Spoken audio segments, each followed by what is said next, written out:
Piggy. I am joined by Ash, who's still laughing at that old lady who fell over on Christmas Day by the ring cam footage. And we are here to bring you yet a Christmas edition of Watching Walford. It's the final week. Can you believe it's the final week of December?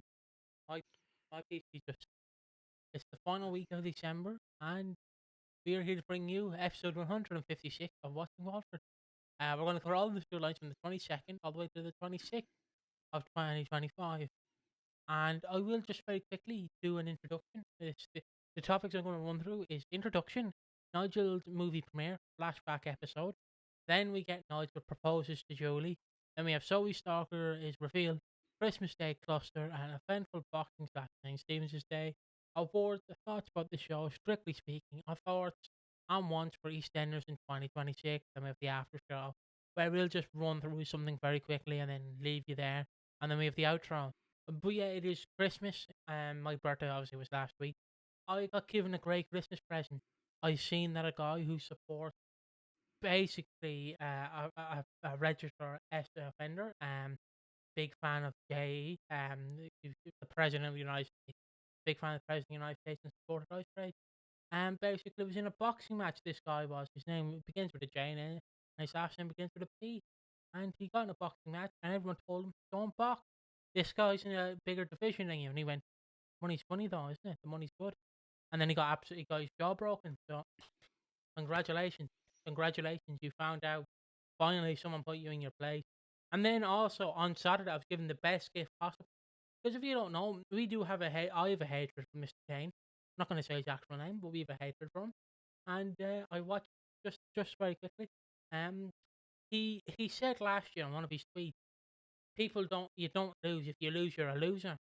And what happened to him this week? He got knocked the fuck out. And then he did a sorry, I just have to mention it 'cause it's so fucking funny to me. He basically did a press conference, and in the press conference he went, "Yeah, I lost fair and square, which is fair enough. Respect, you do and make you lost." And then he just does like he sits down and does like the YouTuber apologies where they sit down and look at the camera and go, "I've made a grave mistake in my error." He basically does one of those, but he goes, "Maybe God wanted me to lose." Are you bringing God into this? You lost. Don't fucking blame someone who might not be real. But yeah, it's just because he's yeah, like I said, he was in the boxing press conference and he went, "Yeah, I lost fair and square," and then he did a YouTube video. He was like, "Maybe God wanted me to." Like, yeah, fucking God's up there, big man, and like the referee, like, go on, make him lose. Yes, I got my Christmas miracle. Two gobshites got knocked the fuck out and found out don't fuck around, and yeah, I'm happy. Then he also do some mad tweet where he said, "Yeah, well, I bet on myself to lose, so I made 88 million." It's like, yeah, that's kind of insider. That's match fixing, mate. Like, obviously there'll be no penalties, but if you actually did that, that is a crime. Yeah, yeah, it is a So crime get fucked. if he did bet on himself to lose. That is a crime. But it is funny, just like going from the like mental capacity of admitting you lost to going, yeah, God maybe wanted me to lose. I'm like, that's such a shit comparative. That's such a shit thing to say. But yeah, that was funny. And then I also, think one thing we'll also argue for at this point in time, let's just fully, fully say this is like week 4 of December.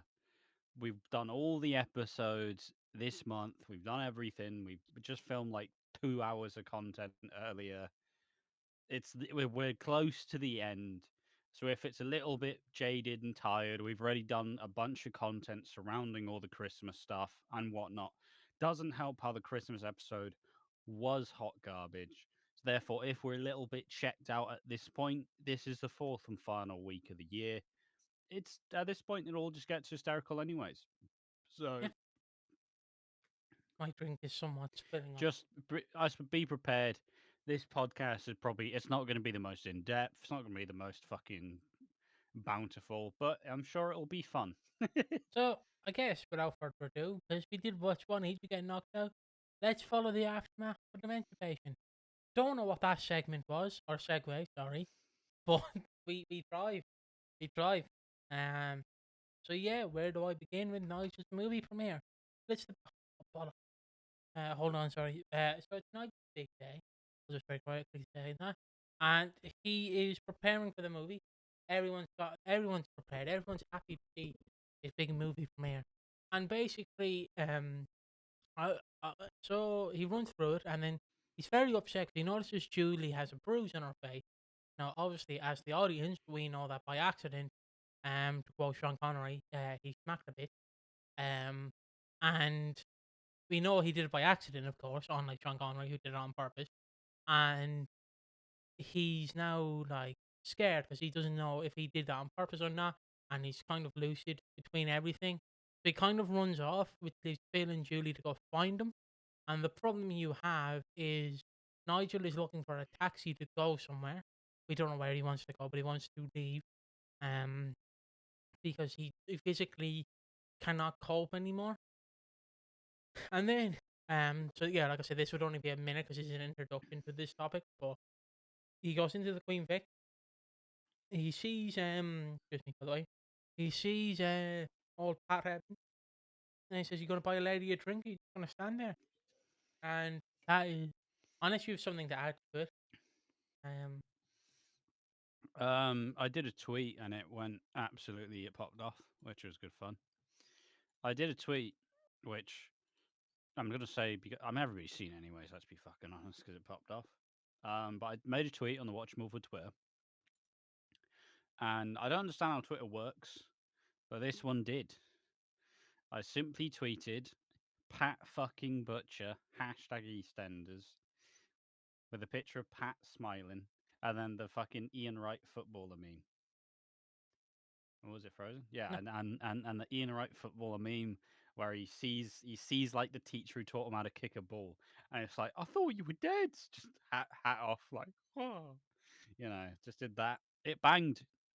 20 retweets, 267 follows, seen 20k times. Legends. let's go.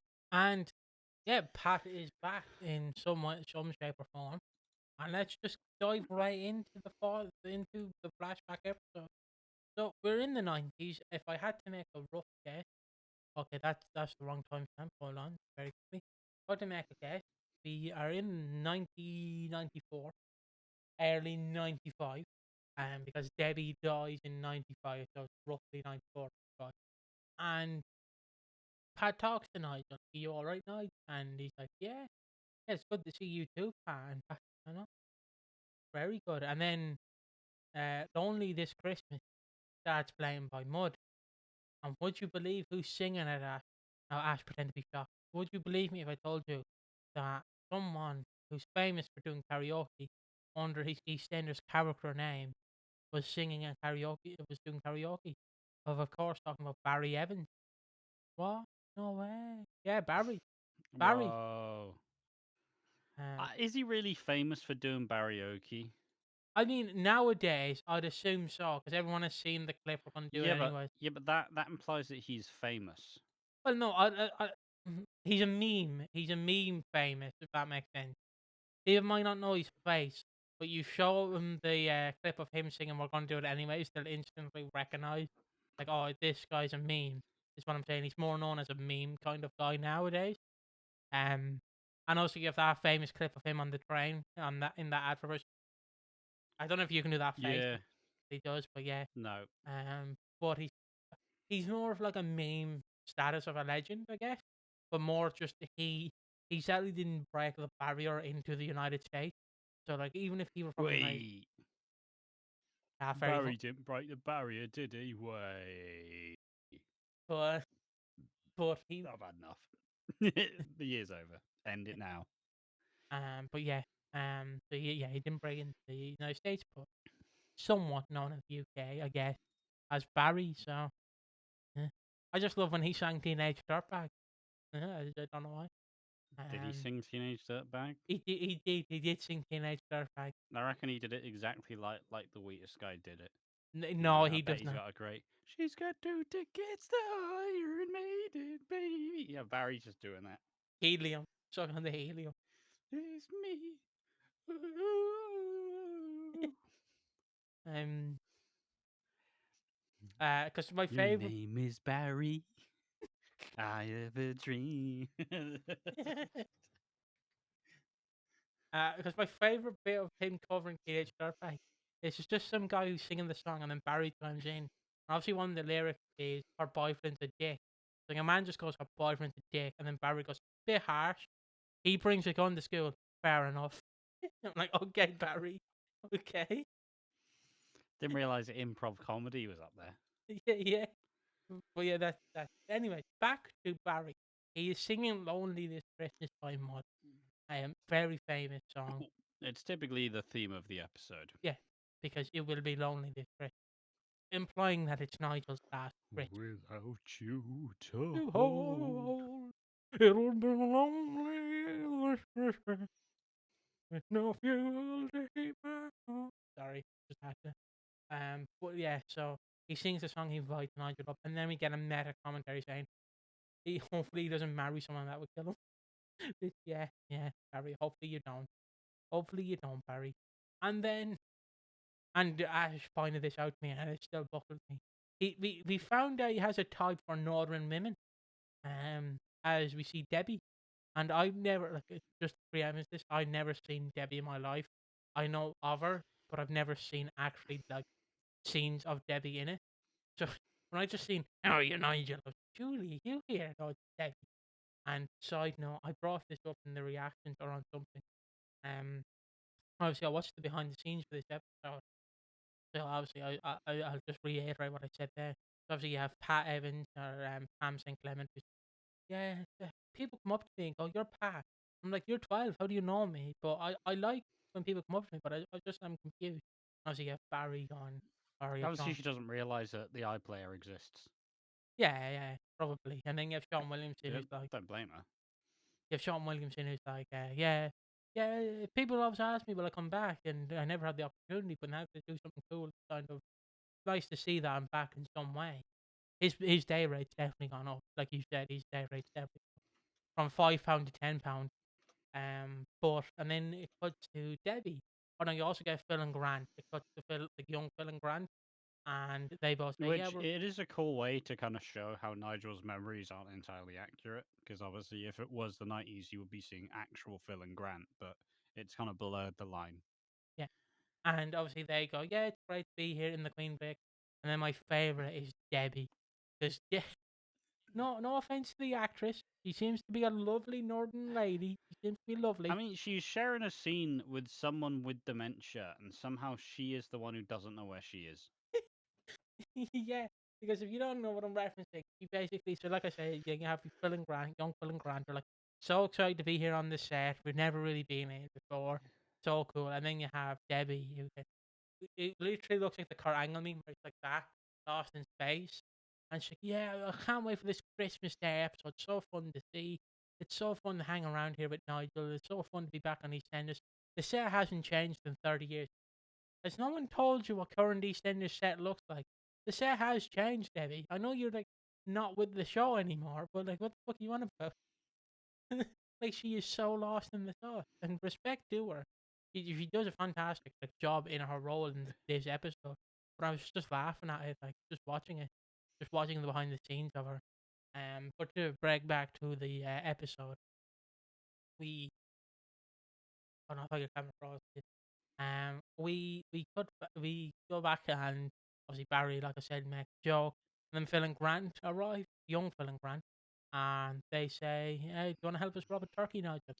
And Nigel goes, "Yeah, Well, they're but not robbing any turkey. They're doing a turkey heist, oh, and they turkey need a high." getaway driver. I would love to see that, Yep, honestly. that's it. I It would love, would be good spin off. um, maybe get young Nigel as well, and then basically he goes, "Well, can't you drive, Grant?" And he's like, "No, we're drinking. I can't drive." Um, and then yeah, Debbie appears, and he slow dances with Debbie. And you pointed out, if in universe, right, you're Tommy or you're like Bert and Ernie, imagine you come downstairs for a packet of crisps and you just see Nigel waltzing with himself like that around around like around like the bar, like like it's. I know it's not funny, but it's funny when you like kind of break reality and look at it from the perspective of a different Yeah. character. If they walked in, just to explain that to people who were confused, I mean, it's if you know what's going on, it's horrendous. yeah, But if you don't, you just kind of go, "What the fuck is going on? I made the joke that he's probably dancing with like a broom. He has like a broom. Um, but obviously Yeah. Nigel and Debbie, or not Debbie, fuck, Julie, walk in, and he's got a gift. He's been holding this gift that he wants to give Debbie because he knows he knows someone that Debbie is dead and is still thinks she's alive. He kind of splits between two, and he basically goes, "Get away from me, Phil. Get away. You wanna send me away?" Because I also forgot to mention they do reference that they want to put him in a home because they might not be able to look after him. And to continue on, and basically Phil leaves, and then Julie comes back, and Julie like talks to Nigel saying she's here, she'll always be here, and this generally nearly made me cry because he hands her a gift, and it's one of the most, like, I know it's like it's campy, but it's one of the most heart wrenching things I've ever seen in like EastEnders. Well, not heart wrenching, but it's like one of the saddest things when you like look at it through the lenses. It says like remember me, remember us always, and it's like oh fuck, Nigel, stop. And he basically hands her that necklace, and then Phil goes to where the movie premiere is. He tells everyone to get out, and then he sits down, and he basically does what Macaulay Culkin said, that he would do with the Home Alone. Macaulay Culkin. Macaulay There's no muck. Macaulay Culkin said about what he would do. Macaulay McCulkin. From the Macaulay McCulkin family. Macaulay Culkin said that he would do if they did a new Home Alone movie where they make it like meta, where obviously he gets locked out, but then it's like it's love. And basically, Phil watching this movie has realized that it's all of Nigel saying you have to let go of me, basically. That I love you, but you do have to let go of me. Which, even if you're not like really a soap fan, if you like follow this story, you know that has to be one of the most heartbreaking things someone can say to you. And then Phil goes back. Jesus Christ, something twice. Phil goes back and basically talks to Julie, and he's like, Julie, I do agree with you, but if anyone has to do this to Nigel, I will." And then he goes to Nigel and he goes, "Look, Nigel, I'm sorry. I'm sorry, but I think it's time I go." And then Nigel says, "Phil, you have to let go of me. I know we've reached the end of our rope, but it's time we move on." We don't even get Julie's theme. We don't even get the normal theme. We get Lonely This Christmas, as you kind of as a callback, sort of, to when Claire Yeah. was told about Debbie dying. It's sort of a callback where you see the credits roll. Obviously, they didn't roll the credits in that episode with Claire, but you see the credits roll as you have Phil, who's absolutely heartbroken, and you have Nigel, who's eating a toasty, as Lonely Yeah, This he Christmas. doesn't seem to really. It's not that he doesn't care, but I don't think it necessarily registers too heavily. Yeah, But it also seems like Nigel's just kind of made peace with the fact, so it's not super out of pocket. but again, But it's the song choice as well. Lonely This Christmas, like Jesus Christ, how more bleak yeah, can you get it? it's a really cool episode. I have no real I don't have too many critiques with it personally. I think like it was honestly I would have had more Pat if I was doing it, but then I just have a two-hander with Pat and Nigel, anyways. Because fuck it, why not? Like we've been deprived of Pat for such a long time that it's just a disappointment, really. It's a disappointment that Pat was killed off when she was. I mean, who knows how long she would have actually stayed? Maybe she did just become like a recurring character where she just pops up every now and then. But that would have been way better than the ending she got. So seeing Pat back, it was like a day's not passed since she left. She looks the same, she acts the same, she nailed the characterization, and I think it was really cool.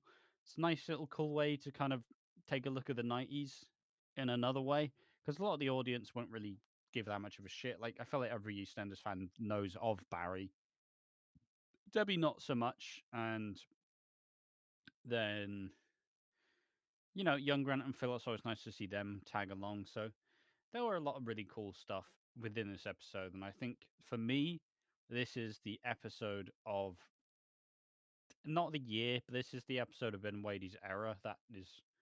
This is the best episode that they've done. That's the best episode. And unfortunately, it's the best episode this Christmas week. So And I wanted to say, I believe Grant, when he does a coin toss with Phil, is going to shatter young Sharon. But obviously, you don't see the face. But I made that assumption because of the clothing the woman Yeah. is wearing like a pink jumper and like has Yeah, it big was supposed to be Sharon. yeah big puffy hair. Um, For a second, I thought it was Peggy, and I was like, "This is getting a little bit Sigmund Freud for me." You know, the Oedipus complex is leaning in. I'm like, "Eee." yeah, Brand, what you doing? Ugh. But now we're going to continue on, and it gets a bit lighthearted from here. Still depressing, but it gets lighthearted from here, and then it gets depressing again. But just bear with me. I think the perfect framing for it, though, is the simple fact that they peaked too early, and this episode was the best as Christmas. And I said it in the stream that I wouldn't have minded this having been the Christmas episode, but I also don't know how you would have extended it to an hour. And I also feel like it would have been slightly a bit too meta for for everybody to know because it then feels a bit nostalgia baity. But I mean, you've also brought back Chrissy and Sam to star in this Christmas episode, so fuck it, who cares, I guess. But yeah, now I'll just quickly redo the timestamp. Um, yeah. So just before we get into Zoe's stuff, we have Nigel. Julie has basically lost her wedding ring, and she basically asked Phil to check the drainage, and Phil does. I just said get Billy in there. Billy would do it. Just get Billy in. But knowing Billy, he'd put the pipes back in wrong, knowing him. Um, but yeah, it's not in there. It's not in the stuffing. And then Billy's like, "Can you come into the sitting room, Julie?" And then he doesn't even help him down to get on one knee. He's got to get me knee for fuck's sake. Help him. And he gets down on one knee though, and he goes, "Will you marry me?" And then Julie obviously sadly has to break it to him that they're already married. And then Honey just goes, "You can say your vows again. You can remarry." And he goes, Yeah, you "Will can renew your vows. yeah renew your vows? You can renew your vows." And then he goes, "Will you remarry me?" I'm fucking like, no, when you die, you're gonna have me crying, mate. You're gonna have me in tears. I just, he's like Paul Bradley, like plays the lovable person. Like I don't know how to describe this in a normal sense, but basically, you have different types of dementia people, and he's for a person who barely who doesn't really get aggravated, because you can get aggravated when you have dementia, because obviously it's going to be so confusing that like 100 different things are going on in your mind, and you're trying to process each and everything, but it's very hard when everything's changing in your eyes. Um, but like he plays the aspect of a person who doesn't really like know where they are half the time. He plays like that aspect pretty good, where he's like just too gullible and is like lovely, like a compliment. He's just too nice, is how I'm describing it. And it's nice to see because I do feel like when he dies, I'm gonna absolutely be crying. I will attend his funeral by watching the episode on the iPlayer. Um, and it's just gonna be so sad because like I love Julie as well. I just love Julie. Like she's such a great woman. She's such a hard. I don't want to call her a bitch. It seems a bit mean to call her a bitch, but she's just a hard woman that I like. And Phil's also great. There's that dynamic of Phil the hard man, Julie the northern woman who you don't really want to fuck with, and then Nigel who's the kind of like, I don't want to say idiot, but he's the kind of, he's the one who doesn't really know where he is, but he's still having fun, and it's just a nice dynamic. And then obviously you have Honey, who's just Honey. You have Janet and Will who don't do anything sadly, and then you have Billy had who had storylines, but basically his brother got axed, so they didn't really do anything. It is a bit weird, also. Side note, it is a bit weird that Billy's not hanging out with like Nicola, considering that Nicola has no family this Christmas. Because Barney is in the Queen of Egg, and obviously Harry is in like rehab. She has no family around her. I know we didn't see her at Christmas. She has absolutely no family, and not even the old Mitchells and the visitor. Like that's a bit mean. Yeah, it seemed like she wasn't even out with George either. So I mean, Yeah, she just got Christmas off really. yeah. The new Well, Mitchell's got Christmas off. They've had a pretty packed rest of the year. So well, no. Barney didn't have Christmas off. He was fucking. He had a saucepan on his head. That's what he did. Um, yeah, but they've just decided that the Ivani and Barney friendship doesn't matter anymore. So yeah. Can't wait till they bring it back and then change it to something else. Be like, Yeah, this was always the end goal. Woo. I was gonna say Harry, and then I went, no, Harry in universe is like 25, and Yes. and yeah, Giovanni's like 15, so I couldn't make. But Tony's actress is probably older than him, but we. they, but moving on, we're going to discuss the controversial bit about this Christmas, and Oh um, boy. and Oh boy. this has ruffled a lot of feathers. And by the way, this is the end of Nigel's segment. So if you're only here for Nigel's segment, fair enough. If you're here for anything else, sure. So let's begin. So where do we? Possibly. Fucking hell. What you say? No, I just burped. I Oh, burped so this time. you're fine. So where do I begin? So Chrissy is revealed to be the stalker. So to place this out for you on Christmas Eve, we see Zoe is still being stalked, and then the son sends a Christmas card being like, "Yo, home slice. I'll be home for Christmas. You know, ma, bra, and all that." Because the son's like 20, so and then we see Jasmine go to a car. Again, this segment's only going to be a minute because I'm getting into the big stuff. This is like the kind of interlude to this next segment. This is the prelude. Yeah, the prelude. So she gets into a car, and then we see a woman with blonde hair. Is it Sam? No, she has black gloves on. I don't know if she's blonde necessarily, I but think she was blonde in the show. I think she had blonde hair. I might be wrong. But let's just say she was blonde, and she has red lipstick. So it's not Sam. Who could it be? It's not Janine. And are you ready for this? Chrissy Watt. and this went down like a lead balloon. Um, Yep. I just the actress is outspoken on many issues that are currently being debated, and there are issues that people will often view as having a right side and a wrong side, and often terms on a lot of these issues, people would say that she falls on the wrong side. So therefore, she's very polarizing and very divisive, and she has a lot of baggage and a lot of opinions. So therefore, when you decide that one of the most disliked storylines of this year, that being Zoe Stalker, you decide it's going to be Chrissy Watts without actually building up to the fact that it's going to be Chrissy Watts, it's obviously going to cause a bit of controversy. Now, why do they want to do this? Well, they wanted to do it because they wanted to do the Walford Witches reunion, which, if you don't know, that was given to Sam Mitchell, Chrissy Watts, and Zoe Slater, as they were the three women to take down Dirty Den. And therefore, this is now 20 years on. Sam's back, Zoe's back, so Chrissy being back, I get why they did it. And also, in the same way as she was obviously going to get quite a Reaction. divisive reception, um, she was only back for Christmas Eve and both Christmas episodes, which I can argue is a good thing because nobody wants to see her back permanently, guys. Just never do that. It's not worth it. But for the Christmas day, there'll be a big showdown between the three women, and that's the expectations. Obviously, needs to stop saying obviously so much. The actual stalker is Jasmine, who has been doing all of the grunt work and doing all the legwork for it, and they've been working together.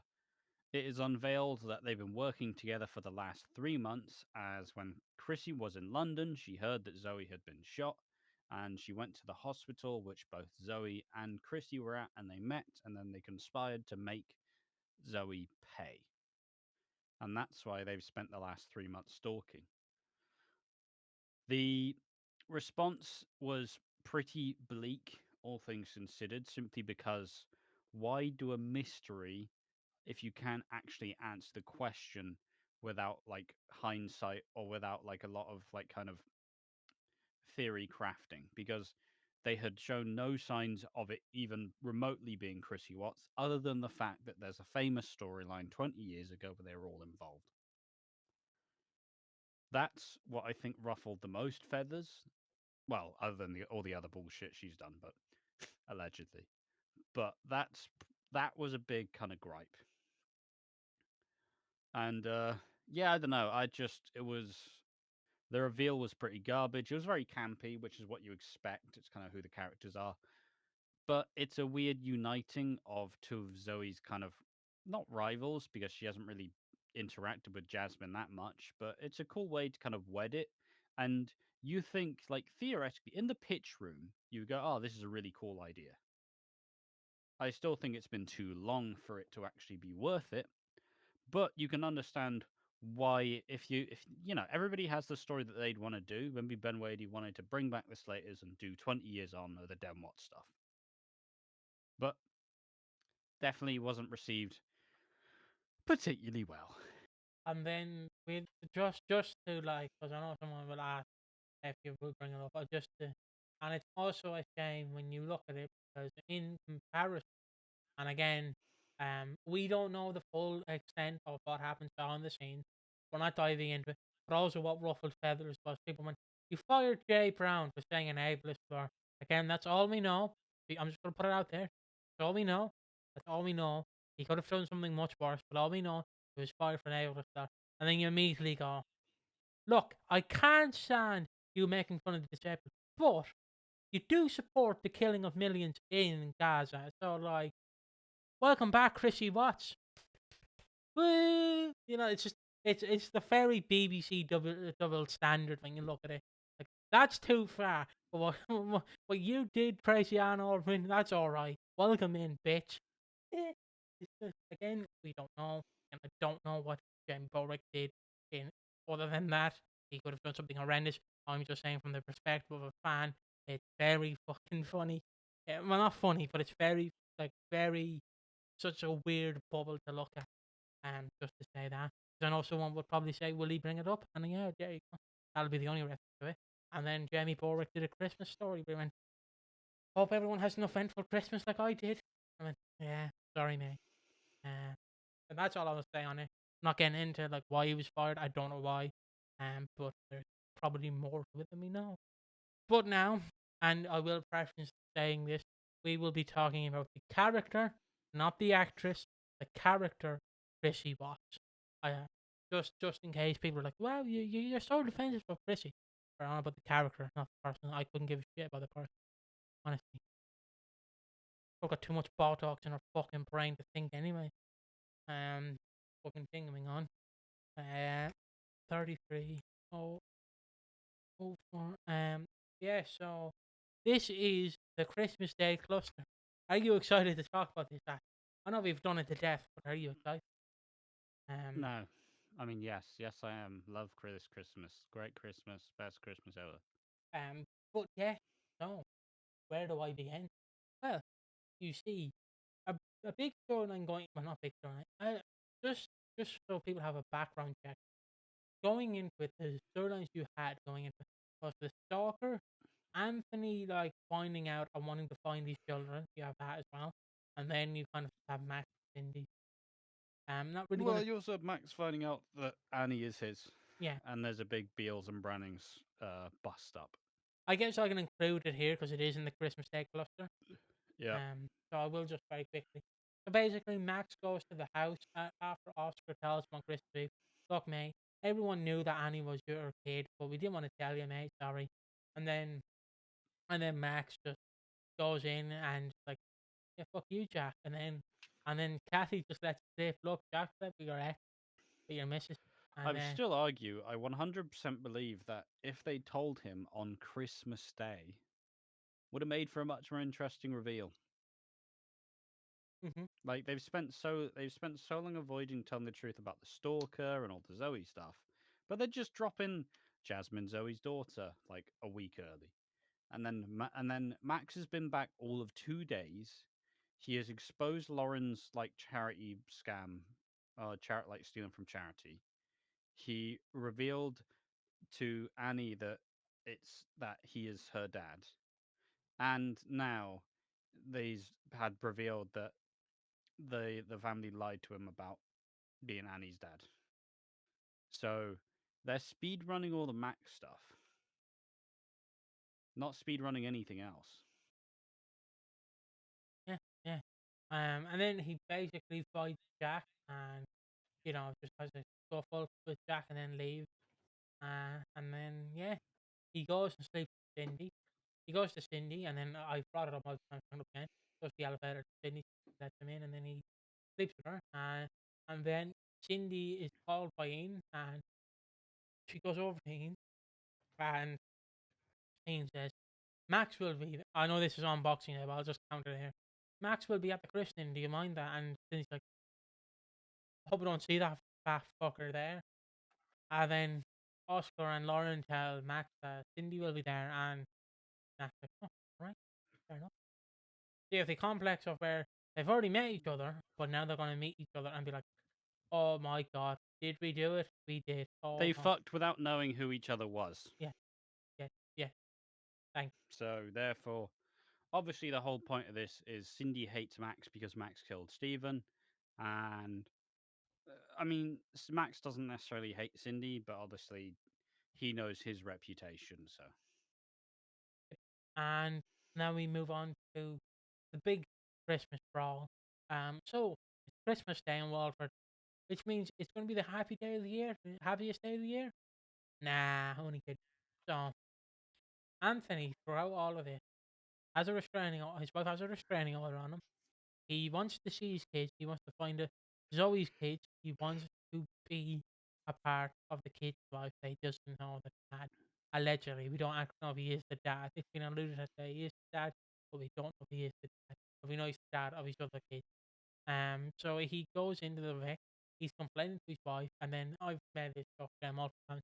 And Cat basically sits down like your dad when he's telling you that him and your mom are going through a rough patch at the moment, and then yeah, you will have second Christmas. But she basically does that, but in a sense saying your kids are dead, just for Chelsea to go, lol, no, they're not. They're actually alive. And Anthony did some blackmail on the woman and actually got the files, and your kids are alive. And so you have the complex of the like, why'd you do that, Anthony? What the fuck, Anthony? And then Kat goes down the stairs like, Anthony, you bald prick.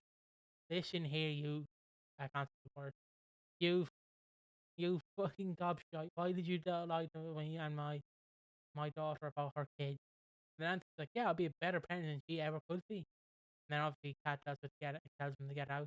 And then Anthony goes around the Truman house, and then Patrick says, um, "I wish you died instead of Paul." Which then, would you believe if I told you, if someone says in this reality of soap that I wish you died instead of insert character, they're going to die in that episode.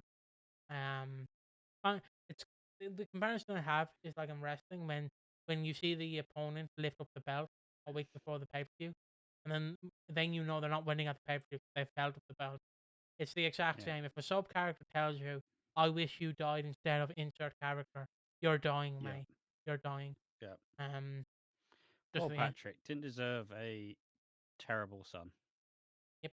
Um, dude, I will try and write a script for people, kind of help people who want to know, like, did they ruin his character?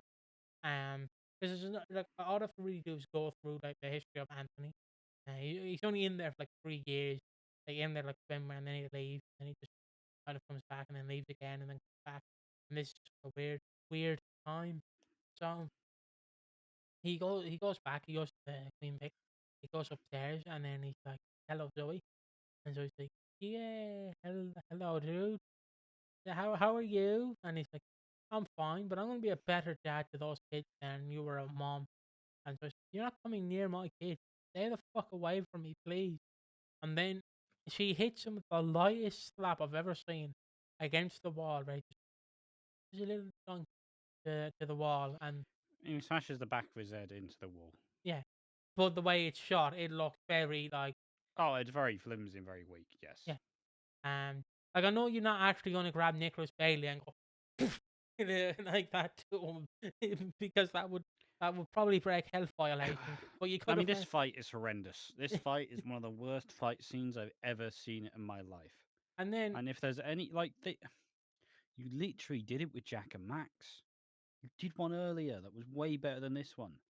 And obviously, only one of them is going to be the final moment of part one. So why is it the shit one? Why is it the shit fight? It's Christmas. And not this has ramifications for the whole thing because, Anthony is basically assumed dead. And we obviously don't know if somebody else may have gone up there and killed him, but fundamentally, as far as it goes now, Anthony Truman died to a light shove in the back of the head, and yeah, that's it. That's how he died. What a terrible display. Yeah, and basically, Cat comes up the stairs, tells Zoe, "What have you done?" And then she doesn't even check his pulse. He's dead though, and that's the end of part. The part two, uh, part two. Also, we've already done a big review of all the Christmas episode. Like we did a big review of Christmas. It should be out in the next couple of days. So if we're a bit light on details, it's like an hour long. So it'll be out soon. And then in the part two, Christmas Electric Boogaloo, we see, we see Chrissy go into the pub, and Chrissy's like, "Yeah, With Jasmine. with Jasmine, it's a nice reunion, isn't it?" And then so he's like, "Yeah," and then the cat's telling her to get out, and so he's like, "Don't let her." No, no, she doesn't have to leave. Just go, Chrissy. And then she's like, Chrissy's like, "You're gonna pay for this. You're gonna pay." And it's like, what to what? You went to jail. You killed a man. She didn't. Well, she technically did now. If we go by what we saw in the Christmas part one, Yeah. she did kill a man. But like what? But like what did she do? So continuing on. So she basically talks to that, and then Cat rings Bill. Basically, because you need to bury a body. You call the Well, Undertaker. we That also finally get the big coming together where Zoe Zoe and Jasmine tells finally tells Zoe that she's her kid. And they finally realize it's coming together finally after all this time despite Cindy getting done in by Jasmine. Now finally it's revealed that Zoe is indeed Jasmine is indeed oh fucking hell. Yeah, Zoe's daughter. There we are. Got it. I did get it. And you would think that there would be a way, a little cool. You don't want the whole line because obviously the Zoe Slater's most iconic bit is the "You ain't my mother," and you don't want that fully because it would be a little too on the nose, probably a little bit too meta. But you at least want something akin to it, though. You don't just fumble it completely, and that is what they did. As we kind of, you goes, "You're not my mother. I think you're just the one who gave birth to me or something, or abandoned me or something like that." And at that point in time, even after the really dodgy part one, I feel like everybody goes, "Uh oh, uh oh, this isn't gonna be good." and basically instead of getting Bill, because again you need to bury a body. Bill is your man in the moon. He will help you. He will help you. He is the free Undertaker, depending if you know him or not. But he will help you. So instead of Bill arriving, he had a sex change. The woman. The fuck? It's Sam. A different person completely. That was a joke, by the way. That was a joke, and that can stay in. But that was just a terrible joke I wanted to try. And he's gotten taller. Bill's gotten taller. So it's True. Sam. And now, like, imagine this. You've waited 20 years for this moment. You have Sam, Chrissy, Zoe, Zoe's daughter, Jasmine, and Kat. Because that's what happened. You literally have Kat behind the bar who's like, fuck off, Chrissy. And Chrissy's like, why? And then Sam and Zoe both try to convince Jasmine that Chrissy is evil. And then Jasmine just goes, all right, yeah, fair enough. I do agree with your point. Wha- Well, it is because Chrissy starts to lean towards the fact of, hey, even if I was at fault for the stalking, I didn't actually do any of it. It was all Jasmine, so my ass is covered. And at that Mm. point, plus the insistence from like Kat and Sam and Zoe they kind of realize, oh yeah, maybe I've just been manipulated here. So she very quickly goes, fuck you, Chrissy. Now, my biggest part about this whole dynamic, and I'm not going to harp on about it too much, I don't know why Kat is here. I've said this on other videos. I don't know why Kat's in this scene because she doesn't need to be. The Walford witches weren't Zoe, Chrissy, Sam, and Kat. Zoe's a fully grown woman. She doesn't need a mum to speak for her. So why is she here? Like, and that's my biggest problem with it. If you're billing, you're going, oh, the Walford witches, they're going to reunite after all this time. Whoa, this is great. But if you don't trust in Zoe to actually be the voice for her, maybe they don't deserve this Christmas episode. You know what I mean? Like, Zoe basically turns into a small child in these episodes because Kat says everything important for her. And I don't know, like it's just it's such a bizarre choice to me. But yeah, so I get that you want to beef up the scene, but you've spent most of this year building up Zoe, so she should be enough to carry it herself. But they don't trust her to do it because they don't actually let the character breathe or develop. They just have to go, yeah, but Stalker though. It's like, yeah, but what about all the other stuff that Zoe does? yeah, and I won't harp on it too much. But then, basically, Chris leaves, and then Zoe just goes to Jasmine. Look, I might not have raised you, but like I can't be here for you now. I have to do something. She calls the police. Police arrive, and that's the duff duff. So not only is the Christmas duff duff of part one is Anthony dead, but part two doesn't even answer if he is dead. You don't find out till part three, which happens the following day. And I don't know if you know this, but EastEnders only gets 2 episodes of Christmas on Christmas Day. They don't get Yep. three; they get two. I'm not saying like you need a full song and dance saying he's dead, but to allude it to and then make people wait till Friday to go, is he dead? And then go, yeah, he might be dead, but we won't tell you until later in the I episode. mean, It's like, if that's you even just take a look at, let's say, Christmas 2023, you need to have an impactful ending, not just because essentially the final bits with Zoe and Jasmine is Zoe goes, "Ah, I'm sorry, I can't be your mum right now, but I'm not going to let history repeat itself. So I must hand myself into the police to break the cycle." And then Jasmine is both kind of sad, but also is just worried about getting picked up by the police. So yeah, but like, there's no impact though. If at the end you go Anthony's dead, okay, that's impact. It's not very big impact because Anthony's a terrible character and should never have been brought back. But I can understand it. But no, they leave that ambiguous to make you watch part two or part three, whatever. They make to make you watch the next episode. Where's the impact? What great event took place this Christmas episode? Jasmine finding out she's Zoe's daughter, but we knew that last week. I Chrissy don't coming back for an episode. She was here for 3 minutes. I I generally don't know, mate. I generally don't know. So you need something. You need something big. And now it's the final EastEnders topic. This is the aftermath of it. This is not the aftermath or the after show. This is the like the last topic of Boxing Day episode. the boxing slash Doomsday, Day, which is Yes. which is um yeah. So we're going to continue. So there's always in a police car taken away. Don't worry, Ash. There's gonna be like a minute or two. You go on, eat, go root through your big black bag and like No, fucking find some sweets. I've hidden the snacks. No, go on, have another snack. You let me just do this, and you want another snack. Um, basically, Zoe basically gets taken away in a police car, and then throughout the whole episode, it is basically pantomime where it's like, oh no, he didn't. Oh yes, he did. Oh no, he didn't. I did kill a man. Oh, okay. I thought we were just joking here.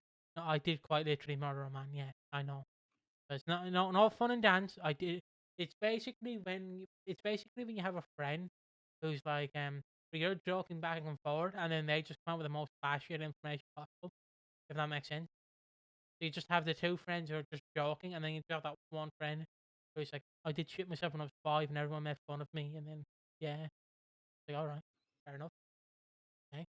And that's basically the crux of this episode, is she goes into the police station, and the police are like, why was Anthony there? And then, like, a bit drunk, trying to find his child.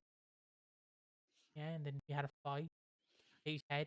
And I don't know what happened ever then, since then.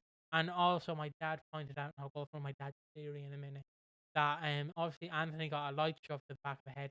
Do you think he'd be the one not bleeding? And then Zoe obviously got full. I don't want to say full plowed. That sounds incredibly sexual. Don't want to make that. She got full, like, bounced into the banister or the railing. So you think the one who'd be bruised would be Zoe, because compared to, like, what she did to Anthony, Anthony full on basketball like that to her, like, on the banister. I know they did it in a safe way, but that's what he did. So you think she'd have a bruise? So she doesn't even have a bump on her head. So you are kind of like, are they basically billing her to be fucking Superman? Like, she takes no bullets, no not. Last week she wasn't even burned in the fire. Is she fucking Superman? But yeah, so they obviously go through that Anthony's dead, and then Jasmine talks to Oscar, and then Kat basically tells Oscar to leave, and then Kat basically talks to Jasmine saying, "Oh, your dad is possibly dead." And this is where I run into my dad's theory. My dad has suggested, and if you don't know, my dad is one and on prediction. He predicted that Keanu would be the dead body on the floor, so he might be correct with this theory. And he's hung up on one detail, and that is he believes that Jasmine has killed Anthony. And you may be wondering, what is there? Basically, what my dad is suggesting is, since we don't see, like, 'cause the last thing we see before we fade to black and we go to the next scene is Zoe gets hit on the banister, she falls down, and then Anthony does that to his back of his noggin. Like, oh Jesus. And then obviously the next time we see him, he's down on the ground, which would make you think that he's going to do the Denwatt. But if you don't know, Denwatt famously got hit, and then when he was on the ground, he basically grabbed, I think, Chrissy or Zoe's leg, and Yes, Chrissy. Yeah. Chrissy and pulled him back, and then that's when I think And that's Chrissy when hit. she hit the killing blow. Yeah. Yeah. Basically that, where he was going to be on the ground, and then he was going to grab Cat, is what I was guessing he wanted the fans to think. But obviously when we next see anything, he's just on the ground. He's just led on the ground. We don't see anything. And yeah, so my dad's theory is Jasmine went up the stairs and used the scarf, and obviously since Anthony, if we have to believe that this wall hitting thing was actually effectiveness, he would be already weakened by being hit in the head. So Jasmine came up, grabbed the scarf, and strangled him basically. Because in the Christmas episode, he's hung up on this detail. She throws away the scarf. She basically gets rid of the Yeah. scarf, but she's wearing a scarf. So the theory my dad has is she choked Anthony and basically killed him. And then what she does, Jasmine does later in the episode, is she basically confesses saying that Chrissy has to pay, which makes Kat think, or not Chrissy has to pay, Zoe has to pay, is what Chrissy said to her, which makes Kat think, okay, so that means Chrissy murdered Anthony. But if you look at it, why would Chrissy, who's after spending 20 years in prison for killing her sex pest of a husband, kill a random man she barely knows? Like, at least with Jen Watts, she had a reason. I know Chrissy's not really a killer, unless you go by her Twitter. But why would she kill a man? You know what I mean? So that's what my dad's theory is, that Jasmine is the killer and is basically going to send Chrissy I down. mean, I think Jasmine is the most guilty. Yeah, and is going She's deflecting. She's using all the excuses to be like, "Oh, it wasn't me. It was Chrissy." and is, from what I gather, is going. They're going to send Chrissy back down. If I had to guess, we will see a bit more of Chrissy, but might be by a flashback. I don't Be- think so. Because I think it would be just a way. I know I don't really want her here. I don't want her in this round, but I think it would be nice to have, like, I don't know, you just do a scene where the police raid her house and arrest her for the murder, or something like that, um, or or and I know he didn't go for the obvious one, by really doing the "You're not my mother, yes I am." But but you can have Zoe at the funeral, akin to Den watching Chrissy was at Den's funeral, and basically when Anthony's being buried, you have Chrissy, who's also at the funeral, get arrested, and then have what Peggy said to Chrissy, "Chrissy, what, you're a murderer." Have Chrissy say to Zoe, "Zoe Slater, you're a murderer," like Peggy, and there you go, boom, there you go. But that is all the topic. And yeah, so now we are led to believe that Jasmine or Chrissy have killed Anthony. Anthony's time in the square is officially over. He's Thank God. he's gone. It's a sad way. It's brutally sad that the only thing they thought of that would work is to make him an incel, crying little bitch about like the reason he has a restraining order. Like God, I don't know. I don't know. But now it's awards time.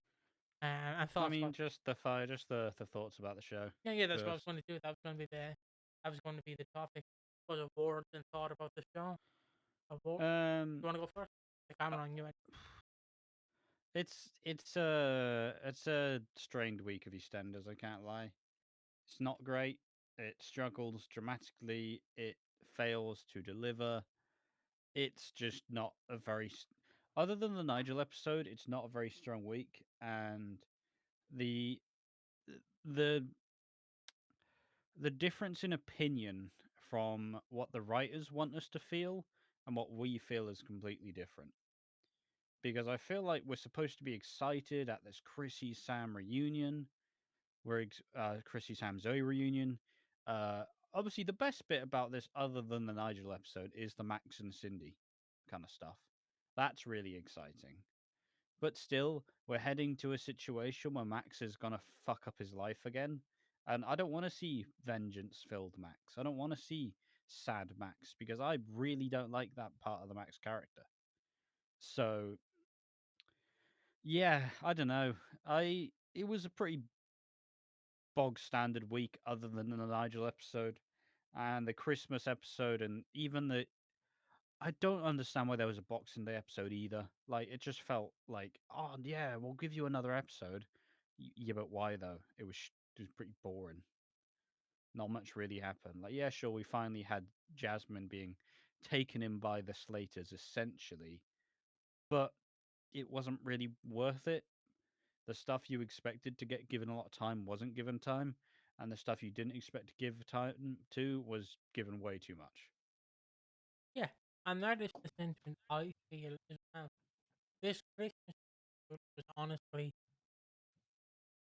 not the worst I've watched, but it's definitely in my top five that I have watched that is bad. Obviously, number one is still 2018 because if you like the character Kat and Alfie, that is completely just wrecking balls the entire dynamic. But if you're a fan of Anthony, this can be your Alfie Moon 2018 because this does kill Anthony. Excuse me. Um, so Yeah. uh, so in a way, yeah. I didn't really like the Christmas episode. I didn't mind the Max and Cindy stuff. That was fine. I didn't mind like the Nigel flashback. Did wish we seen more of Pat, but it's understandable that you probably didn't want to give her a lot. But even then, you are bringing back Pam St. Clement, who is like a fantastic actress and who people actually adore. Like I can tell you one thing: if Zoe was the one who died in 2012 and Pat was the one being brought back now, I think everyone would fucking lose their shit. I think everyone would be excited to see Pat make a permanent return. I just think people would prefer Pat over Zoe, honestly. Um, Someone's just gonna AI Pat into every scene that Zoe's in. There you go. But with that being said, Anthony, My biggest issue is just that Kat was forced into everything that she didn't need to be involved in. fair enough. And Anthony also, it it's a weird one to digest because I can see both sides of the coin.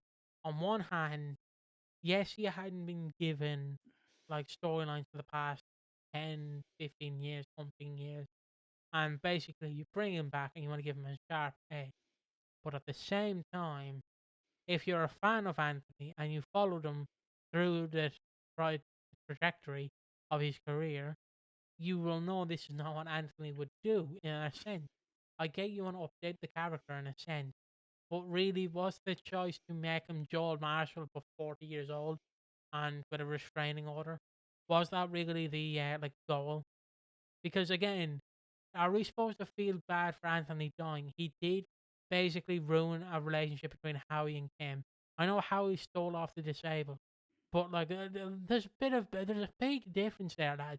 I know Howie technically stole off Penny, but Anthony does have a fucking restraining order or had a restraining order. Like I don't feel bad for him. I don't even feel bad that Zoe's going to prison for it. She's not going to prison. I don't feel bad she's getting arrested for it. And it's also the fact that fucking the happy ending that Chrissy Watts had with Jack Moon is also gone as well. Because Jack Moon sent her a text saying, "Yeah, I know we're going through a rough patch, and I get it, you don't happy endings. But my Christ, it was right there. That was a fan service ending that you gave people, and you basically pulled out your arse cheek and shat on it, and you just shat on whatever you felt necessary and ruined what was established.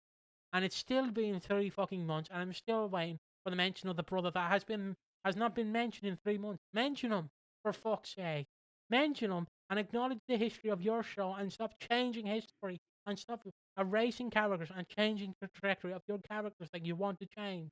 God damn it, you're writing a show, not a fucking fan fiction. There's a difference between writing a show that fans enjoy and writing a show for yourself. And you're writing a show for yourself, not the fans. I know that sounds ironic, but you have to realize that not everyone wants to see what you're producing. Not everyone's going to be fans. Yes, I know. I know everyone was excited to see the three witches reunite, Walford witches. But you have to admit it's 20 years too late. It's 5 years is fine, 15 years is fine, but it's 20 goddamn years. Time has moved on. Most people don't know Den Watts. Most people might only know Leslie Grant, who played Den Watts. He's an interesting character, but many people probably don't know this. And you're building your Christmas off. Oh, do you remember 20 years ago? No, I don't, because I was 2 fucking years old. How am I supposed to remember something where I was just barely born? You dumb prick. Sorry. I mean, even to just to add to that, my brother, who's been watching EastEnders since I think Christmas Day 2023. That's when you started getting back into it. Um, he, I mean, he's even in the stage where it's like, stop, stop bringing in old characters. You're supposed to do the new characters.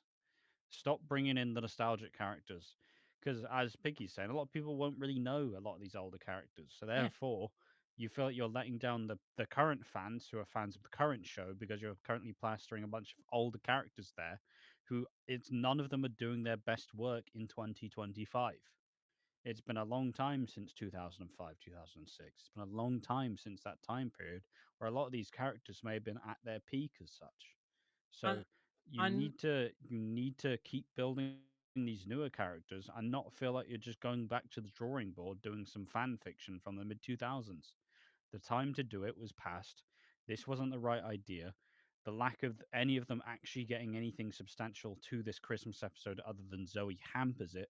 And the thrusting of Kat in there just shows that you don't really believe in Zoe as a main character because you feel like you need Kat to be there too. So and it's just a really disappointing display.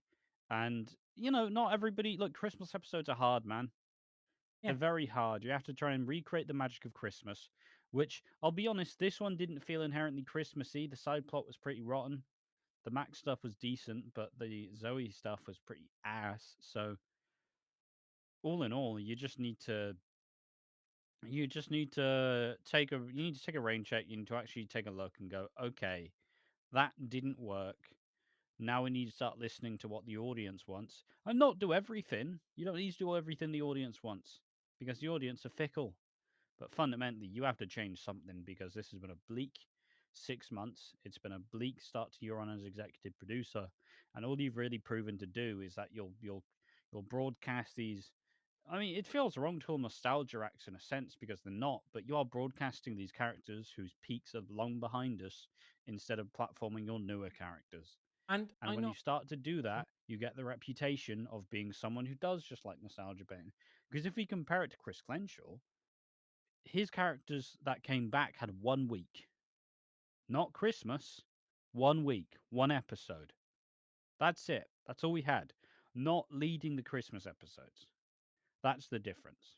And I will just state this. I know people will go, but David Wex was in Christmas 2024. Yes, but that was audio recording. That's different. And I know people go, but you're saying nostalgia brain, but they brought back Pat. There's a difference, though. And I will state this difference. There's a difference between bringing a character back for one episode and not plastering it. Like, yes, I know she was plastered over the marketing. Oh my God, Pat is back. Fat Pat. Remember Fat Pat? You remember her? But the thing was, that makes sense because in storyline, Nigel would remember Pat. I don't know why he'd remember Barry, but he would remember Pat. He would remember his wife Debbie. He would remember it. And she was only there for one episode. One. One. One. And that's it. The difference with this is you brought Anthony back. You went, talk about this previous executor established. Just throw it out the window. It doesn't matter. And we'll just throw this in, throw this in, throw this in. Oh, people don't like this current Anthony. I wonder why. Maybe because you derailed the character of what he was, and maybe the character worked perfectly when he was only there for like a brief stint and was only in there to like pop in and go, "How you doing, Patrick? Yeah, I'm here for your wedding. See ya." And then he fucks off. Maybe that's why Anthony is so disliked, was because you spent months of keeping him in the spotlight, and fans went, "We don't want this." And then you go, "Well, maybe the fans were like Zoe. Wait, people don't like the Christmas episode. You know why people don't like the Christmas episode? Because you fan fisted your people into it." And I've said this. I've no problem with making Zoe the Christmas spectacular, but you build to it. You spend a year with Zoe. You don't hand fist them in the 3 months. It's like when you're watching an Avengers movie. Yeah, Iron Man and Captain America is the main star. We don't immediately in the third movie introduce Captain Marvel and make her the forefront of the fucking MCU. You don't do that because your heroes are established already. You've already established your heroes. You don't hand fist in the new one because Kevin Feige stepped down and you're producing it now. You don't put your heroes in. Now, or an example would be like if someone like brought back Tobey Maguire's Spider-Man and forced him in 20 years later. Yes, it worked if you build to it. Just the fact you spent 3 months, 3 to 4 months, bringing back these characters, and you've thrusted them into it, and you've basically brought Chrissy back to be a part of this storyline, and just give her an episode or two. She wasn't even here for the full week. She showed up, got a fat paycheck, probably double the paycheck because it was Christmas Day, and they just hand fisted everything in. I'm like, you will fucking enjoy this. Like, stop it. You can make the audience enjoy it if you actually build it and actually make it worth their time to invest. But you didn't because you've brought her in and you basically hand fisted her to the front and went, you will enjoy it. And it's build to it. Like what you're doing with Max for next year, where you're going to build to his 2027, where he's going to get his comeuppance. I don't know why he's come up with this, but you're actually going to build it to it. Maybe, get me. Don't correct me if I'm wrong. Maybe you do that with Zoe, and maybe then the audience won't lash out at you and be mad at you for doing nostalgia painting by putting your characters that you want at the forefront instead of your main cast that people have known for the past how many years. How about that? How about that? Because maybe then people would actually like Zoe. Maybe people would go, she's been back for a year. Okay, maybe she deserves the Christmas. Been good in a role. Maybe then people would actually admit it. And instead of like hearing debates about people going, "Oh, it's shit, isn't it?" I don't know. I could be completely wrong, but I just think had you waited a year to do this and actually introduced it slowly over time, it would have worked better. But I could be wrong. But that's just my stance. I feel like you can't force someone in to something they're not already in and make it the key focus so early on. I You mean, have even to the build on wrestling example, right? it. Wrestling's the perfect pillar where you can't just take a guy who doesn't deserve, who the viewers don't feel like he deserves to be there, and then just go, "Oh, he's your world champion now." It's like, well, yeah, but why the fuck? Why? That's not who we want. We want this guy. Yeah, but you want this guy, and that guy proceeds to get booed everywhere he goes because it's not what you want. But the difference is you don't really get that viewer interaction with soap because it's supposed to be the writers are supposed to be ahead of the fandom, which is fine, but these writers clearly are not. And I'm sorry to be negative. I really don't want to be negative. I really want to enjoy the show. I really do. But seeing the discourse online and seeing the fact that like you're either like loving this Christmas because it reminds you of your childhood, or you're actively hating this Christmas because you're either Excuse me. you're either, how can I put this? You either love this Christmas because you grew up with 2005, or you're either so lost you're like a dog with dementia, where you're like, what is going on? Who are these people? Like, why is there all fancy lights? Or you just like, you're lost in the sauce. You've no idea what's going on. Or you're a casual who hasn't watched ever, and it's like, why are these characters important? Like I know like you're not gonna appeal to casuals, but like, come on, your core audience probably doesn't remember 2005. It's a very niche time. It was when EastEnders was probably being mocked for bringing Den Watch back. Their peak of bringing people back was like '07, '08, '09. That was the peak for EastEnders in the 2000s. It wasn't '03, '04, '05. '03 was criticized. I don't know if it was Land back, but people hated bringing Den back because he was killed. And you like, you know what I mean? Like, it's just, you think you know the audience, but you don't clearly know the audience. I don't know the audience. You clearly don't know what the audience wants, because the audience clearly does not want this. They clearly do not want it. But again, I'm probably an idiot, and I'm probably speaking wrongly here, but I don't want to be negative. I want to give my honest opinion. And my honest opinion is, I think you've just pushed Zoe to the moon too quickly and expected us to enjoy it, but we can't enjoy it because you've built this storyline up of having a stalker, and it's gonna be so fun and so interesting. But it's the fact that you've just lead ballooned it. You've just farted in an elevator and then pressed the button to go up and just left the next person in there to smell it and go, you fix the mess. And it's just like, no, no. How about you actually invest into the people that are already on the show? You've already shown that you're going to do it with Max next year. But at least with Max, he'd been back for a year by the time he gets his comeuppance. Fucking Zoe doesn't. I'm pissed. I'm fuming. I'm sorry for my rambling mess. But like, that's how I feel. I'm just, why are you doing this? Is my crux. Why are you doing it? Just, I'm sorry though. I'm just, Just jaded. it's, yeah. Yeah, again, just to reiterate this, I love EastEnders. I love reviewing it. I will always review for this channel. But if I come across negative, just know I'm not doing it out of malice. I'm not doing it out of hatred. I'm doing it because I wanted to enjoy the show, but I physically can't when you're bringing back characters that I barely know, and I'm not going to watch the history from 20 years ago because I do not give a shit about the history. Stop doing nostalgia, and I don't want to call them nostalgia act, but clearly bringing Chrissy back is a nostalgia act because you're bringing back a character from the past that many people would probably remember, but not remember. So I don't know what to do. But yes, there we go. Unless you have something added, time to move forward. Uh, no, just the simple matter of fact where it's not like we come into this inherently to be negative.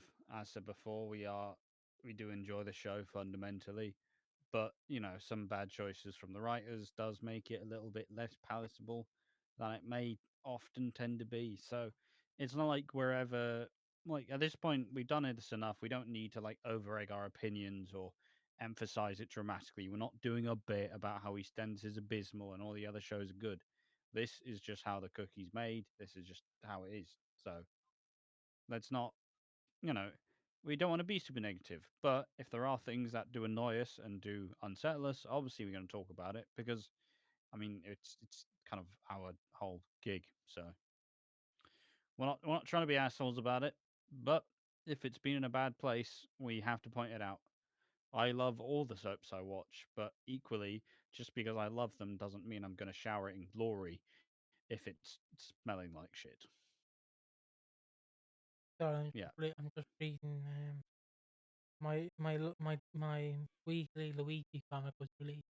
Luigi Mangione comic was released. I've just reading that very quickly. Um, sorry. I'm supposed to be running a podcast here. But yes, now it's time for the awards. If you don't know, the awards is what we do, and I'm gonna full Triple H it. It's what we do.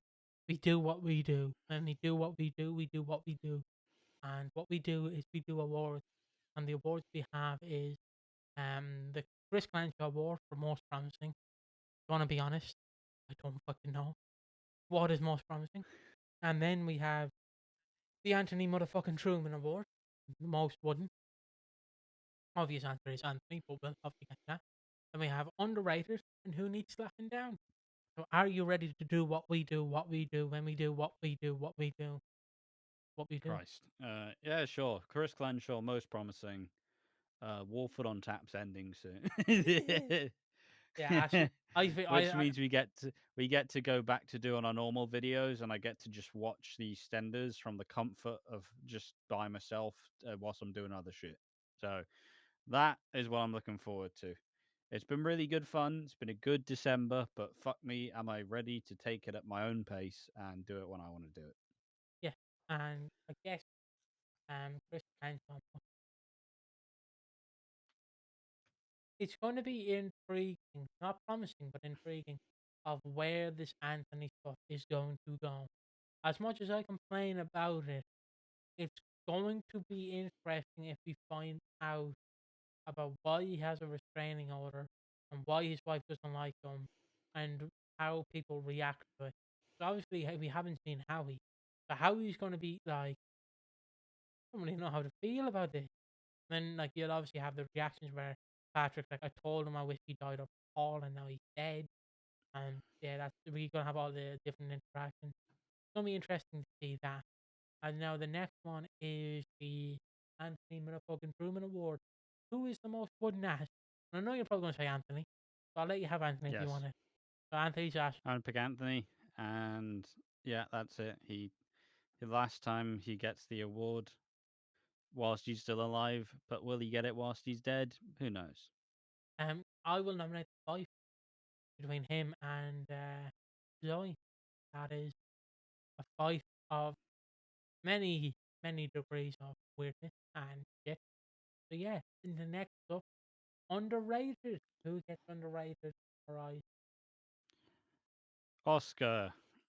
That's all. okay. So he's going for Oscar. I'm going. I'll give it a shot. And who needs slapping down? Ben Wade. Yes.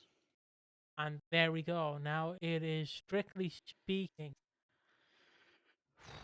Blimey. All right. Strictly speaking, time. It was the final of Strictly Come Dancing, and all I really have to say is it's a very odd position when you don't have any favourites in the final.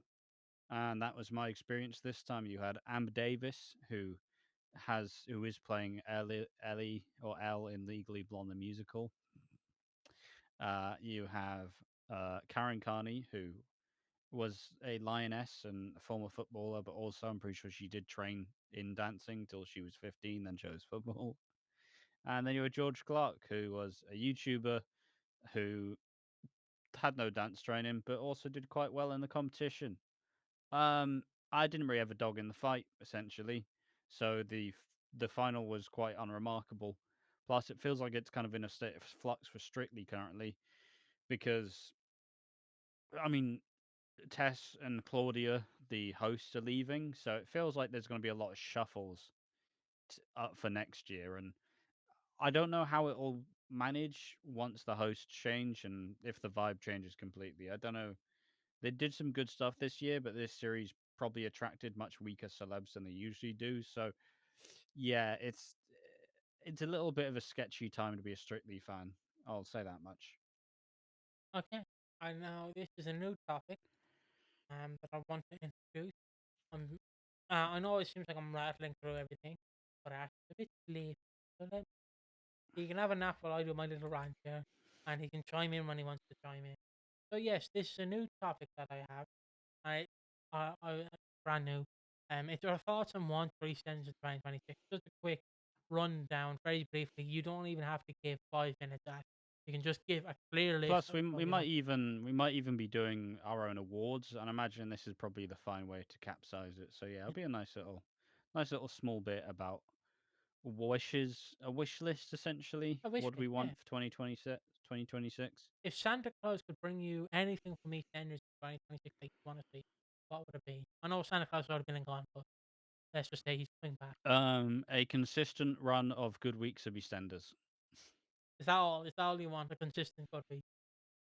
Yes, I want, well, not just a consistent good week, a consistent consecutive couple of weeks. I want to see the vision. I want to understand what Ben Wadey's doing with the show. I want to see all the characters, but front and center. I want there to be a consecutive good couple of weeks without making the audience upset or annoyed with the twist you decide to do. Fair enough. That's not bad. I'm not asking for a lot. He's not. No, truly, he's not. I do have a couple of. I want to try and make 2026 as consistent as possible, and try to, like, if you're fully doing the flash forward 2027 episode in the new year, fully write out what you have planned for the entire year for the planning, because you don't want to contradict, say, what you set up in the fast forward. That doesn't happen if they, like, when they go back to it in 2027. Like, actually sit down in a writer's room, go, all right, so this happens, which leads to this, leads to that, so forth, so forth. Actually sit down and consistently write what you have written in 2027 and what you're going to envision is going to happen in 2027 for Max Branner, and actually pull through it in 2026 and actually make us feel sorry for Max and try and actually, like, deliver on it and not just have it be, oh, that happened. Wow. Because if the entire crux of Ben Whiteley's era is just going to be, oh, so that happened, is it really a good era? Because to me, it's not. Because you can't build a fucking, like, an entire era on, oh, so that just happened. Oh, wow, that happened. Oh my god, that happened. Ooh. Like, not even like happy, oh my god, that happened. Like, just like, oh, really? Okay. And that's what I want. I also want, like, if you're going to make some stars lead, actually invest in them before you put them to the forefront. Because you, like, Zoe is an example of what you don't do. Because you put Zoe to the forefront too early and too quickly instead of actually building to her and actually putting her in the forefront next year. It work. When they did the six, yes, I know I'm bringing up the six. At least when they did the six, they were all established beforehand, and it wasn't like a weird factor they weren't. Because, like, Suki had obviously her abuse, Denise had history. Is, like, too long to go into. Kathy had history, she had Rocky and everything. Again, then you had Stacy and Sharon and Linda. They all had history beforehand. Zoe, yes, has history. It's 20 years on that you're still holding on to. I think it's time to let go. I think it's time to let go of 20 years ago. It's not coming back. It will never come back. And it's hard to stay. If you stay stuck in the past, you're just going to get too sad because you remember that that is the past and you can't make the past happen to the present. I know that's very wanky, but you can. I'm sorry to break it to you. As much as it's fun to see the Three Witches of Walford, you have to realistically think from a perspective: do the fans want it, and will the fans enjoy it? Because you have to understand. I guess there'll be, for every 50 people that like the Zoe, Chrissy, and Sam reunion, there's going to be 50 more who don't like it, and there's going to be 5 people who are in the middle. So you really have to judge: do the fans want it or do they not? Because ultimately, with this especially, I see a lot of negatives. I don't see a lot of positives. If this is like checking my bank account after I've been on Ringside Collectibles, my money's not in the positives. It's in the net minuses. I'll take it that much, and that's what I see happening here. Because you clearly thought this was going to bang, but even when you had the Three Witches of Walford reunite, it was just, she's evil. Yeah, fair enough. Yeah, she is. Yeah. I think alternatively, the biggest issue is yeah, look, Zoe, Christy, and Sam all have a buy-in from a previous era because there will be fans from what they did previously. But if you introduce it to new people, you still have to get them to buy into the characters. Yeah. And that's my And entire just by thought. making Zoe tragic and getting stalked is not way to buy in. When you show scenes of Zoe actually being a cool like person and doing fun shit, hey, Zoe seems like a cool person. But if you just make it misery, you're not going to buy in because, as I maintain with some of the most tragic characters, by the end of Ben Mitchell, you get fucking sick of him. And once you get sick of him, it is hard to reform it. So you need to have the audience buy in. And if you don't, it's going to harm the product because then people don't actually want to see who you view as a main character. And yeah, That's the entire point. Because my problem is, I have no problem with people from the past coming in. Ultimately, I don't have a problem. I know it might seem like I do. But ultimately, don't have a problem. Um, if you want to bring back 50 characters from 2000, go ahead. But what I want to say is, for people who haven't watched 20 years ago, actually make them look into it and go, like, you don't have Sam and Zoe sit down and go, oh, you remember when we killed Den Watts? Wasn't that fun? You don't have to do that. But you have scenes where Chrissy is like lurking around. He's like, you have kind of like Zoe and Sam being like, that woman looks familiar. You recognize her, Sam, and Sam being like, no, not really. You do scenes like that where you just have all three of the characters sort of interact, but not really. They're just in the same stratosphere, is what I'm saying. Compared to what you did, where you just really had Chrissy come into the Queen Vic and you just had Zoe come down the stairs and then Sam just appears. It's like that, like 'cause when they meet, you're supposed to, holy shit, 20 years in the making. But you just ultimately, if you're newer, you just go, oh, why should I care? Is that it? Come on, guys. My granddad's half asleep on the chair after drinking three Fosters. Come on. I also think if you have to try and throw the audience off of a scent so strongly that you then have to go and explain why they were doing such weird stuff before, you probably made a bad choice. Yeah. Because they did this with Jasmine, where Jasmine's been fucking with Cindy for the last 3 months so much, and we still don't really know why. So now, now it's just like, why was she messing with Cindy though? If she knew that Zoe was the mum the whole time, why was she messing with Cindy? And that muddies the waters of the character and makes you go, nah, maybe I don't really know how to feel about you.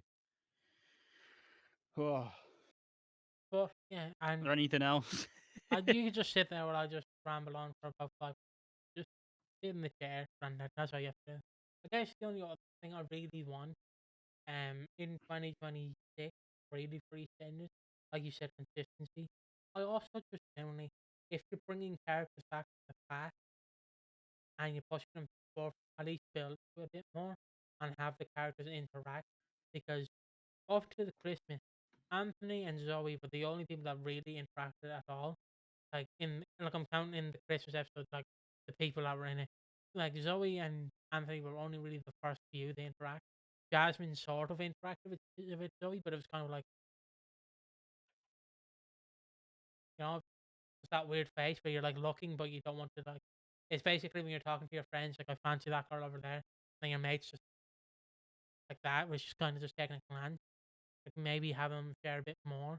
And it is weird where you just leave, where you've basically answered your own riddle, but you ended up telling another riddle while answering your riddle. You've not only done a riddle, but you've now accidentally done a second riddle. That's what they've basically done by going. Jasmine is Zoe's daughter. Yeah, we knew that, but we thought they were trans. I guess we knew that. But why were they stalking Cindy? It's like, maybe tell us. But anyways, I digress. And the one other thing I want is to actually, I want to see Nigel deteriorate a bit more and actually become a bit more wary of things and have him be a bit more scared of his surroundings, because obviously he might get scared, and actually like invest. Don't just like build up to him dying, and actually build to it, and don't just be like, "Ah, it's gonna happen in a random week in February." But like, oh wow, great. Like actually let us know in advance that, okay, this is when it's happening. We're gonna spend the next few months building to it, and then it will happen. And that's what I want. And one other thing I want, what I really, really want, what I really, really, really want, is I just, I just want it to be good. That's all I want. I just want it to be good. I just want to not hate it. But that's it. Now it's just one of the sex. He's probably in a kinder piano now.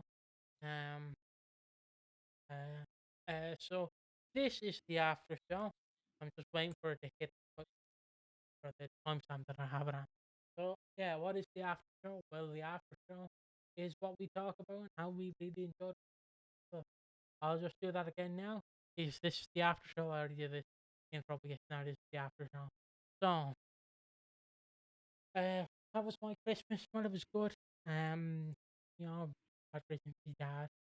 Things went all right. Don't really have much to say, but I did get my Christmas wish. Two people got knocked out. I really want to see get their comeuppance. They got their comeuppance. One got the jaw broke. The other one got knocked out by a guy wearing pink. So, got some action figures, obviously. Got 5 gifted members by Leanne. Shout out to Leanne, but congratulations to her or him, and thank you for that. I want to thank everyone in the after show. I want to thank everyone who tuned in this far and who actually paid attention. Even if you didn't pay attention, you just put on to go to sleep. That's all that really matters to me. I also want to thank everyone who tuned into the live stream, and I just I hope everyone has a Merry Christmas. I don't really know if you have anything else to add. If you don't, I can just end it here. Or I mean, as it is the last podcast of the year, just want to thank everybody and echo what kind of the Christmas video essay did. Really, we want to thank everybody who has engaged and talked with us and watched all the videos, liked, subscribed, commented, everything that you've interacted with us this year. It is what makes it worth it in the end, and it's been a good year. We've made a lot of strides towards the future. We've made a lot of strides towards where we want to be as a channel, and I think a lot of the stuff we wanted to do is actually materializing. So I just want to say, as it is the last, we thank you all, and I don't know, obviously happy holidays, happy New Year, happy whatever tradition you celebrate, and yeah, it's been another good year on watching Walford. Each year it doesn't feel like we'll make it to the next, but we still do. So just like a cockroach, it can't keep us down for long. and yes, now we're gonna move into the outro. I know that's very abrupt, but yes, I'm gonna echo what Ash said. Ash slipped his corona or whatever he had. Um, Nothing. not, yeah. But this is the outro. I just want to say yes, thank you all who watched in 2025, whether new, old, or in between. Could be young, could be old. I don't care. We don't judge.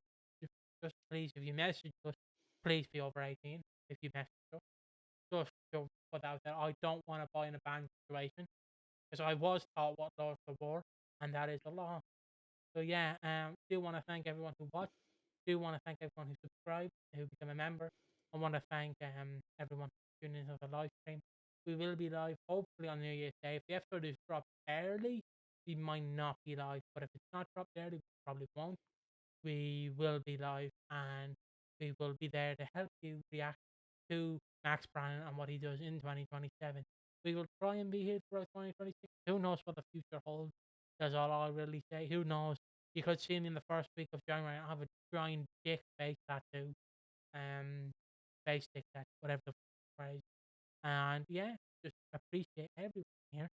Appreciate y'all just staying around, sticking around, enjoying the memories, and one last time, leave the memories alone. And we'll see you in the next one. Happy New Year. Hope you had a wonderful Christmas. And if you did make it this far for an hour 33, 40, let us know what your Christmas was like down below. What did you have for Christmas? All that, etc., etc. Did you get the presents you want? Did you not? Let us know down below. Again, we'll see you in the next one. Bye bye. Bye bye.